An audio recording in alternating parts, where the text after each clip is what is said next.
Bismillahirrahmanirrahim. Assalamualaikum warahmatullahi wabarakatuh. Salam Om Swastiastu, Nama Budaya, Salam Kebajikan.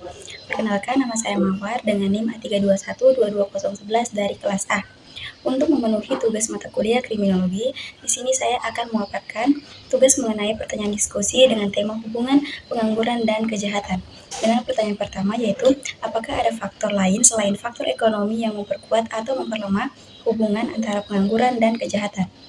Nah, jawabannya yaitu faktor lain selain ekonomi, yaitu hubungan antara pengangguran dan kejahatan dipengaruhi oleh faktor sosial, psikologis, dan lingkungan, seperti tingkat pendidikan, struktur keluarga, akses terhadap layanan sosial, norma budaya, dan kebijakan pemerintah.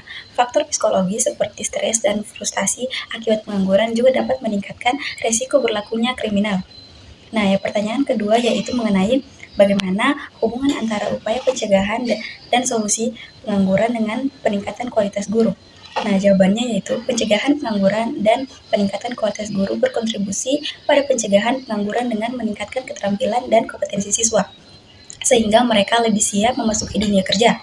Pendidikan yang lebih baik termasuk pelatihan dan soft skill dapat mengurangi angka pengangguran dan secara tidak langsung mengurangi risiko kejahatan yang timbul akibat ketimpangan sosial dan ekonomi. Nah, pertanyaan yang ketiga yaitu bagaimana kita dapat membedakan antara pengangguran sebagai penyebab langsung kejahatan dan pengangguran sebagai faktor yang memperburuk kondisi sosial yang sudah ada dan memicu kejahatan. Nah, jawabannya yaitu sebagai penyebab langsung, pengangguran bisa menyebabkan seseorang melakukan kejahatan karena kebutuhan ekonomi yang mendesak seperti pencurian atau perampokan. Sebagai faktor pemicu yaitu pengangguran dapat memperburuk kondisi sosial seperti meningkatkan kemiskinan, ketimpangan sosial, dan pergaulan dengan kelompok kriminal yang pada akhirnya meningkatkan risiko kejahatan dalam masyarakat.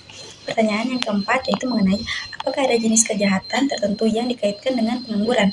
Nah, jenis kejahatan yang dikaitkan dengan pengangguran, beberapa jenis kejahatan yang sering dikaitkan seperti pencurian, perampokan, dan penipuan, perdagangan narkoba, dan juga kejahatan jalanan. Selain itu, pengangguran jangka panjang juga dapat meningkatkan risiko kejahatan berbasis kekerasan atau kejahatan yang memicu oleh frustasi sosial.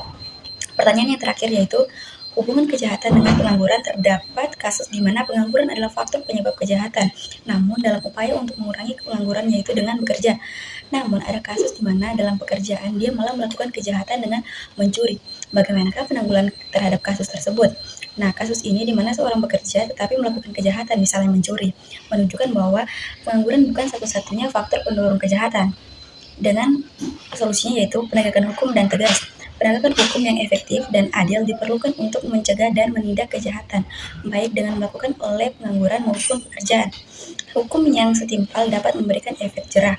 Selanjutnya yaitu melalui pendidikan dan pembinaan karakter. Pendidikan yang tidak hanya fokus pada keterampilan kerja, tapi juga pada pembinaan karakter dengan nilai-nilai norma sangat penting. Ini membantu membangun individu yang bertanggung jawab dan beretika. Sekian dari saya ucapkan wassalamualaikum warahmatullahi wabarakatuh.